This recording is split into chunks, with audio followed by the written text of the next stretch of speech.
பார்த்து கொண்டிருப்பது தான் Reverend village S Helfin senior memorial tabernacle. இந்த தேவனுடைய மனிதன் 40 ஆண்டுகளுக்கு முன்பதாக அசம்பிளிஸ் ஆஃப் காட் ஸ்தாபனத்தில் சூப்பரிண்டென்ட்டாக இருந்திருக்கிறார்.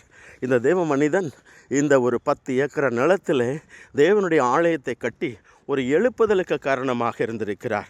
இவர் மூலமாக அமெரிக்க ஐக்கிய தேசம் மட்டுமல்ல, முழு உலகமெங்கும் தேவ ஜனங்கள் வந்து இந்த இடத்துல கூடி மாசக்கணக்கில் ஜெபம் பண்ணும் பொழுது தேவ ஆவியின் வல்லமை இவர்கள் கண்டிருக்கிறார்கள். அதன் மூலமாக அநேக மிஷனரிகள் புறப்பட்டு தேசங்களுக்குள் கடந்து சென்றிருக்கிறார்கள். ஆகவே தான் இந்த அசம்பிளிஸ் ஆஃப் காட் ஸ்தாபகராகிய இந்த ஹெஃப்லின் என்ற தேவ மனிதனுடைய முயற்சினாலே இன்றைக்கு உலகமெங்கும் இந்த இடத்துல வந்து ஜனங்கள் மாதம் கூடி ஜெபம் பண்ணுகிறார்கள்.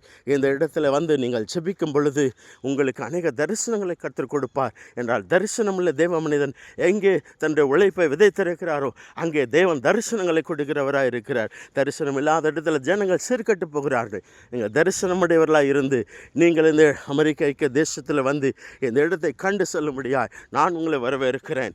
இப்படிக்கு bishop Paul Tamilarasan, Punjab, Ludhiana. Amen tabernacle of grace ministries உங்களை அழைக்கிறது.